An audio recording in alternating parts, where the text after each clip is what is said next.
The goal of this video lecture is to provide a brief overview of the behaviorist approach to psychopathology, including the way that this approach defines mental illness, some of the key concepts for understanding this approach, and the interventions that are emphasized by this approach. A behaviorist approach to psychopathology is based in learning theory. So from this perspective, we view psychopathology and its symptoms as the result of learned behaviors. And by learning, we're talking about conditioning processes, so the processes by which behavior changes as a result of experience. We might be talking about classical conditioning and learned associations.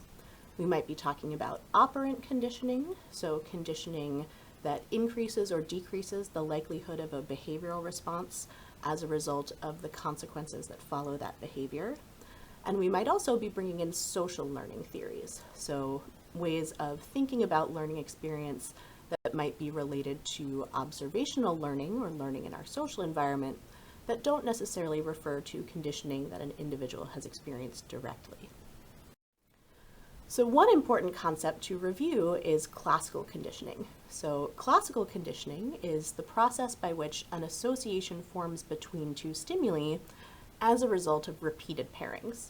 So you might remember back to what you learned about Pavlov's dogs in introductory psychology and the process by which the dogs began to salivate when they heard the tone of a bell, even when food was not presented with that sound. So one way of thinking about the role of classical conditioning in the development of psychopathology is to consider the case of conditioned emotional responses. So you probably remember the case of little Albert from introductory psychology. Remember that little Albert was the little 9-month-old orphaned boy that John Watson conditioned to be afraid of white fluffy objects, including rats and bunny rabbits, but also generalizing to include stimuli like Santa Claus's white fluffy beard, through the process of repeatedly presenting little Albert with a white rat while banging a very loud gong behind his head.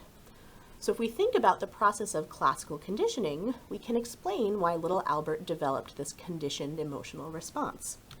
So during the learning trials, John Watson was presenting little Albert with an unconditioned stimulus, so a very loud sound, which produced an unconditioned response. He didn't have to teach the baby to cry when it heard this very loud sound. And this unconditioned stimulus was paired with a neutral stimulus. So the white rat initially produced no response. So during the learning trials, we have an unconditioned stimulus paired with a neutral stimulus. During the test trials, if we had presented the loud sound or the unconditioned stimulus on its own, we still would have seen that same unconditioned response. So it would still produce a crying response. But the important thing that we observed during the test trials has to do with what we see when that previously neutral stimulus is presented by itself without the loud sound. So in the case of little Albert, we see that when the white mouse was presented, that now little Albert would begin to cry. So the neutral stimulus has now become a conditioned stimulus. And that conditioned stimulus is now producing a conditioned response. So the crying that little Albert engaged in when he was presented with the white mouse or the white rabbit or with Santa Claus is a conditioned emotional response. So we've seen this emotional response develop as the result of a learning process. And little Albert now has a conditioned association where we're seeing a specific behavior in response to a stimulus in his environment as a result of this learning process. So this is one mechanism that might be related to developing symptoms of psychopathology. Another important mechanism is operant conditioning. So operant conditioning can be understood by applying Thorndike's law of effect.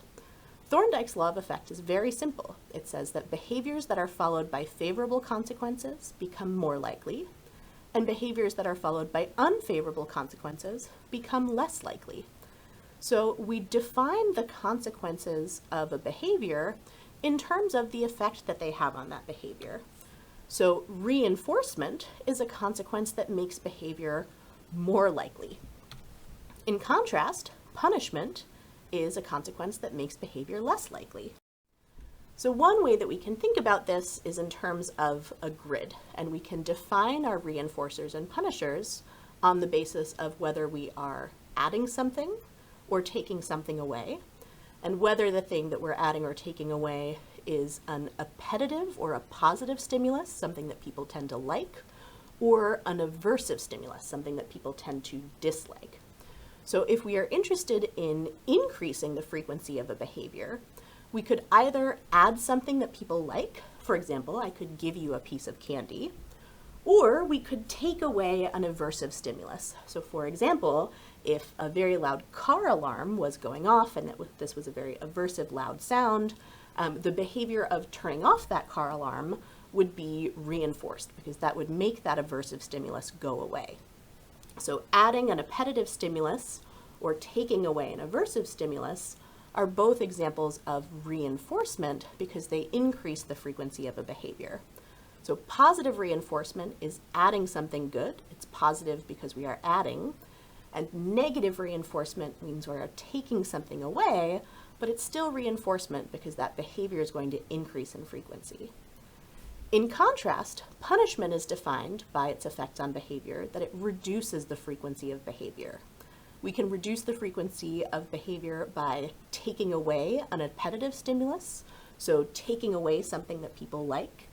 For example, if you have a child on the playground who pushes another child, you might put them in timeout. So you take away their opportunity to play on the playground, which is something they like, and that's punishment. You've taken away something positive. You could also add an aversive stimulus. For example, if you have a dog and you want to put them in the backyard, but you don't want them to escape, you could give them a shock collar that produces an electric shock when they go beyond the perimeter of your yard.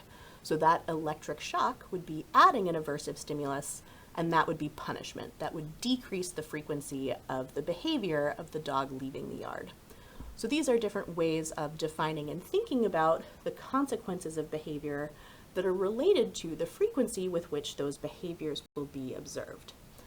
So from a behaviorist perspective, our interventions are going to use these learning principles to directly change behaviors. So for example, we might be interested in conditioning new emotional responses using the principles of classical conditioning.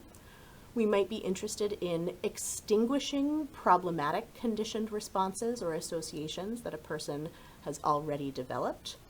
Or we might be interested in using the principles of reinforcement and punishment to change the frequency of behaviors. So perhaps to increase the frequency of desired behaviors that we're not observing, or to decrease the frequency of problematic behaviors that we want the patient to engage in less often.